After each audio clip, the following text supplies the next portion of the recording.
Real quick guys, if you are liking the build, press the like button. It actually does help us get more views and it allows us to keep putting engines like this 911 engine into custom track rails like this one. Enjoy the video.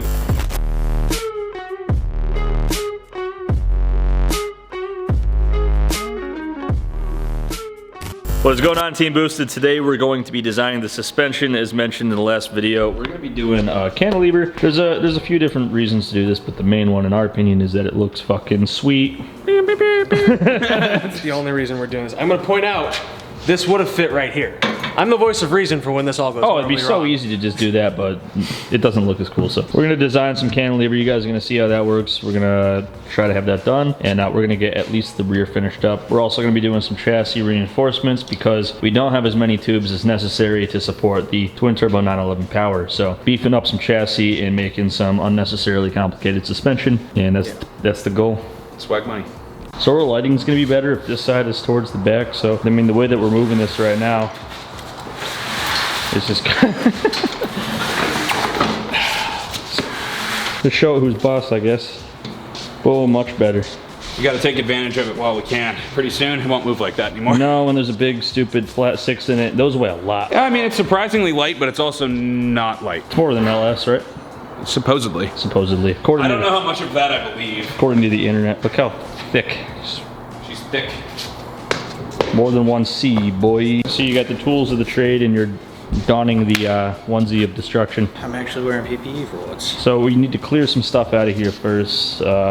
These boys gotta go. What did that used to be for the old engine it's the cradle? old trans mount for when this was a sandrail. It's never going to be a sandrail again. We've already begun the process of back halving. So we're going to remove everything that was sandrail and add bits that make it. Work our way back to it not being sandrail. I'm going to use this stool for mad cinematic crab legging. Ow. Oh, I'm so fluid in my motions. So how's this go? What the fuck was Chevy thinking? If you guys don't know, C4 Corvettes, I don't know about any other iterations of the Corvette, but this one is the little worst thing in the world to work on. They managed to cram 20 pounds of shit in this engine bay, and this engine bay fits 10. Oh, good time to reveal the winner of the last giveaway. Where's them dyno sheets? We got, boom, 465. 465 horsepower. How many torques? 471, they say. That's on an engine dyno with God knows what headers and whatnot. But it should make somewhere over 300 NA. And we're gonna boost a long it. shot. Yeah. That's pretty cool, dude. 460 horsepower NA with 8.5 to 1. Yeah. That's nuts. Yeah. I don't know how they managed to do it. The cam's not even that aggressive in that thing, but that's the engine dyno. That's not for an engine like this. That is for this. For this engine. That's awesome. Yeah.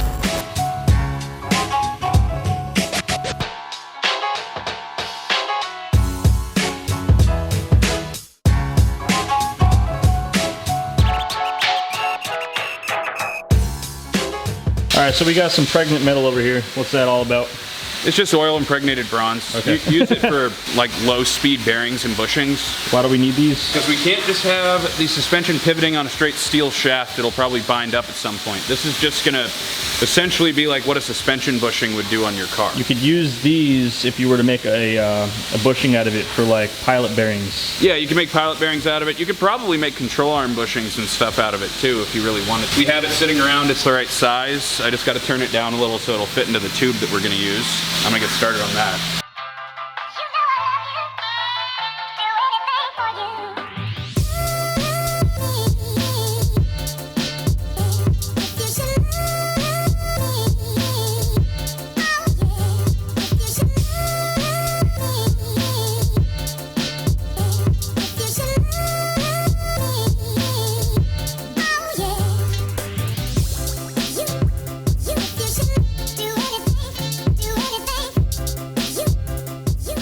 There we go.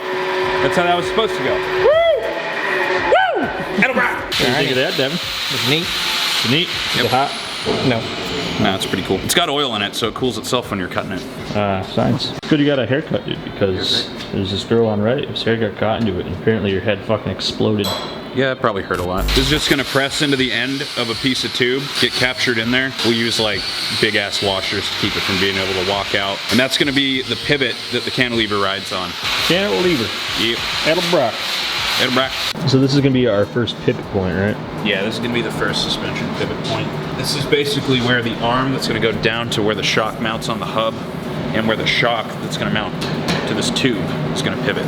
So it's kind of important that we get it lined up in a good way, but since we're building everything around this point, it doesn't really have a specific dimension that we're trying to meet. Just trying to make it not ugly. It's all about aesthetics.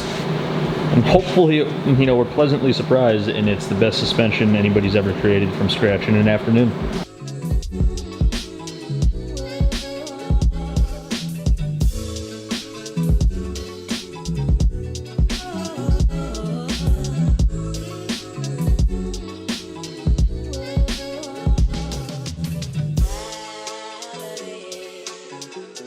Put that mask down. I forgot we did the Predator thing on it. You look like blue collar Predator, bro. Woo! I mean, you gotta think about it. In Predator culture, somebody's gotta build all this stuff. Yeah, someone has to build the shit.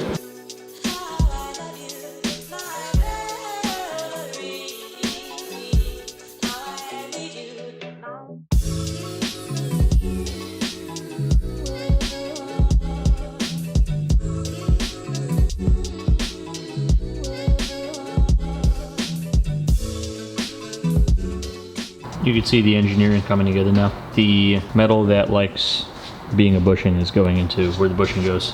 Yep. Off camera, there was a little bit of Custom maintenance. Persuasion. there we go. Yeah, it's going. Devin might actually shit his pants. If you can't get it in, you're not worthy. Are you worthy, Devin? Is the wood worthy? I'm not worthy. Yeah, that's not pressing, that's bending the clamp. Bending the clamp? Yeah. Give the clamps. Take it off. Do we have a better clamp than this one? Making a clamp. James uses big Jimmy Neutron brain blast brain to Got a blast! Yeah, now we can impact gun this in. Do we have bigger dick hardware than that? We do if we need it. Let's see what this does. Okay. Oh, this is working fucking great, dude. You don't need to take shit down. Is it going? Yeah, really easy too. Got a blast! When you're not smart enough to do something right, at least fucker it in a smart way. Hacks come up with the best solutions. Bill Gates hires lazy people. So you want to explain a little bit for the nerds watching how cantilever works? And Oh, it's just a simple lever arm. You can do all kinds of weird shit like ratio it so that it's not moving your suspension as much. Like if you have a lot of travel and short shocks, you can use a cantilever to get more travel out of those short shocks. So that's really a benefit of that, but that's not what For us, we just want to look cool. So how are we going to make our design simple to achieve? We're gonna It's going have- to work, but not overcomplicate Yeah, things. we're gonna have a lever that goes right here with a 90 degree, essentially L-shaped lever to it, and both of the legs are gonna be the same length as far as like the dimension from where this hole is to where the hole for the shock and where the hole for the push rod goes. So that way it ends up being a 1-to-1 ratio lever arm. So the shock will act like it's directly connected down here while being right up here. So it'll do the same thing, But it's it'll going to look, be remotely mounted. it'll look more swag money. Okay, so Sam says not to film him, but I don't respect his privacy. No, I'm fine if you film me. I just don't film me yet because I'm still trying to figure out why this thing's being a piece of shit. Well, that aside, we're cutting out some brackets because that's the next step. We only have 2, but we have the technology to make our own, which is good because all the fucking stores are closed right now. Yeah, because it's darkness time again. Darkness time begin, huh? Batman. I'm not wearing hockey pants. I'm not wearing hockey pants.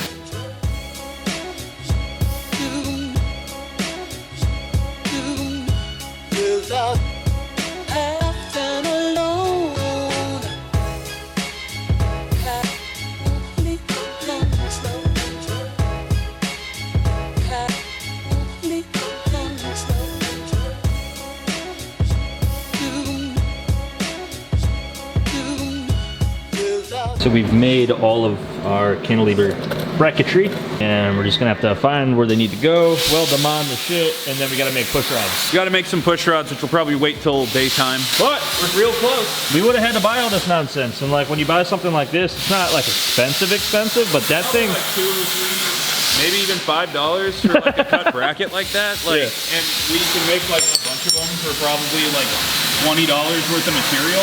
Yeah, and we got these fancy pants things, which is not would not be able to buy. We might need to run a drill through these. Yeah, they ended up slightly undersized because plasma table. All right, so that's still able to move. Yeah, it is. So that's more or less what we're going for here. This is where the shock's gonna hang out along the chassis. That looks fucking sweet. So you guys can see how big our peepees are. This looks fucking cool. And we did put adjustability into it. So if you thought this whole time that we were doing it just for swag, you're right, but we just decided that we might as well make some functionality out of it. There's additional functionality, but we don't want to remake these. If we made these taller, then we could have adjustability up top. That's not going to benefit us that much anyway. We can always cut those off at a later date, remake Yeah, it. if it's really fucked and we need to redo those, it's not a huge deal.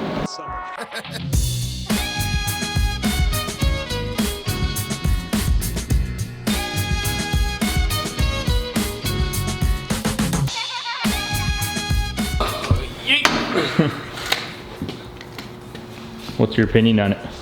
looks legit. So fucking cool. It is pretty cool. So we've got most of it, you know, the working end of it is put together, and we're just going to see how it pivots. To do that, Sam's got this lever, and we're gonna see if it spring the things. That's how it works. It's just tack welded, so that could easily shoot off into space. But Murder us all. next step, which will happen tomorrow, is, I mean, it's same video. It's just for us. It's tomorrow. Is we're going to build it down to where the suspension accepts, you know, like a stock shock, and that's going to be the push rod portion, which will have heim joints, be adjustable, and all that fun stuff. This is way cooler than just having regular old shocks mounted. All right, before we came into that, James was making, here, I'll show a good one real quick. James made a nice one of these. This is how it's supposed to work. This is going to be the bit that actually attaches to the shock on the little swivel bracket we made on the arms there. But so this is what one is supposed to look like. You can see it's adjustable. You know, this threads in and out, blah, blah, blah. This actually is going to actuate the shock from the lower suspension there.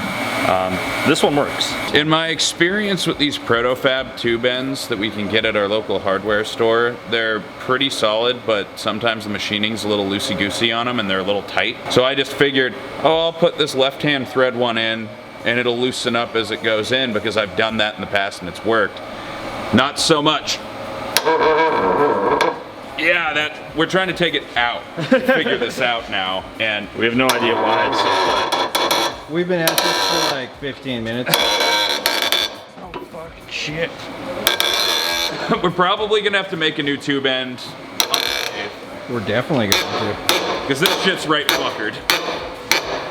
Okay, so we have this one pretty much mocked up so you can actually see how this works now. Here's our push rod that we were showing you earlier. That gets accepted down here where the shock would normally go in a regular setup. But instead of just bolting on right here, we've instead made this pivot, which goes to here, which levers up of there. So this will compress this way when this push rod pushes upwards. That's how that works. Now our adjustability is going to come from all these different holes. We can adjust the angle of that, and then we're going to fix this to get this higher off of the chassis so we can take advantage of the adjustment up here, because I believe that would soften or stiffen the ride. Basically all you're doing with these holes is shortening or lengthening this lever on either side. So we want the adjustability out of it just so it actually does function. It doesn't just look cool. So we're going to fix this to raise this up, and when it's all together we'll burn it in and we'll actually bounce up and down on it to make sure it actually works. But it looks really good. Well, that's the main reason why we did it, is because it looks fucking cool. So after a ton of effort, we actually ended up getting the, you could look down in there and see that the threads are not very happy. Corresponding tie rod end is also not happy. Anyways, James is gonna make another one. Pretty much, you got this, and then you weld on some tube ends. I don't know where they are, but that's what you do. And then just use thread in there, and that's all that happens. Devin's actually installing the other push rod, so we're gonna go over there and check that out. Higher. Whoa. Down. Little bit up. We're gonna have to make spacers and stuff to make up some of the extra space on these, but Is it cantilevered? Oh, it's cantilevered. Real fabricators listen to bluegrass. Get down, Jake. it basically was just a cunning way to game in double adjustable coilovers. Are you guys ready for this to be on its own suspension for the first time, but probably not move because there's no weight on it? Hit it. It did nothing. Still does nothing. It will do things. Let's weld the rest of this up on it so we can jump around on it. So what we've done is moved the mounting bolt to the lowest setting, and that will effectively make these way less stiff. It's gonna be softer suspension. You're basically just adjusting the length of this side of this, and that makes it do ratio shit. Not exactly 2 to 1, maybe 60% less stiff. Ooh, I saw some load up. Don't do that too much, the whole subframe's rocking, but It's working though, you can see it levering. Cantilever. Ooh. And you saw that adjustment work before your eyes because it's way too fucking stiff on that outside, and now it's not just for looks. We have double adjustable suspension. Yep, now we can do ride height independent from spring preload, which is nice. Yes, cantilever. Yep, science. Yeah, science. So we've been concerned about down there, the subframe's not actually attached to anything, but Sam has made the perfect piece. This big old fuck off. Yes. Big thick boy. Boom. Now, this is triangulated all to right there, which is pretty hot. Still floating in space, but it's okay because we're gonna tie that tube into the chassis forward of there, so problem solved. So what we're gonna do is weld up everything that we have so we can not worry about all of our structure falling apart when we test our suspension. We basically just want to jump up and down on it to make sure it doesn't bind up. It's definitely not going to, but we just want to see how it functions. So we're burning everything in right now so we can actually see how this suspension functions.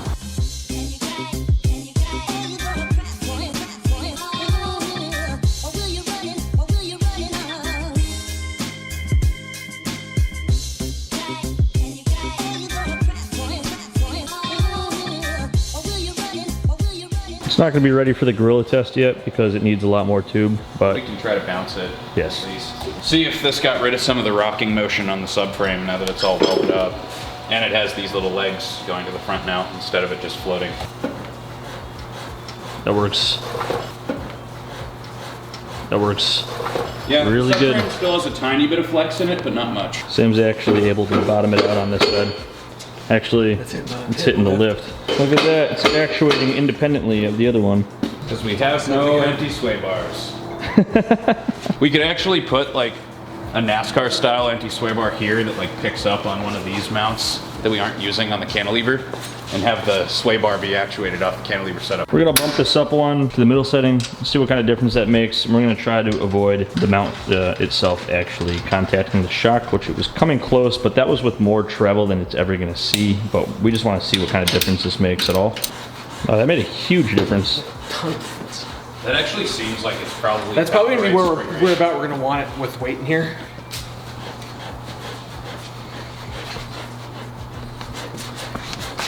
Yeah, that's probably a good stiffness right there. But that made a ton of difference, just that one adjustment. We're gonna actually finish the chassis reinforcement so we're ready for the next video. I think we might be designing a double A-arm front suspension. Maybe not. Maybe we'll just be beefing up the beam. Some of you seem to think that the beam ain't gonna work, but we'll see. Anyways, that's gonna do it for this one. Designed some cantilever from scratch with the help of Sam on the brackets and the plasma table and tubes, and it actually works pretty good, and it actually has more practicality and functionality than we were actually expecting. Well, we might have been expecting it, but the real reason we did it was because it looks cool, but it turns out it's actually really beneficial to do as well. Devin's picking a winner for this video's giveaway. If you guys aren't familiar with the channel, we give away products from boostedshades.com. Yeah. Words. All right, this video's winner is Duck Norris. That's a good one. Solid. All right, Duck Norris, hit us up at Teamboosted at boostedshades.com or through any of our social media platforms. We'll get back to you and ship you something. If you guys want to win, all you got to do is like, subscribe, and leave a comment. The comment could be anything, but we ask you guys stuff at the end of every video to make it easier. This video's question is, what is the first thing that's going to kill us on the death cart? Leave The whole thing? Leave that in the comments and you're eligible to win. Yeah. As always, guys, thanks for watching. We'll see you next time.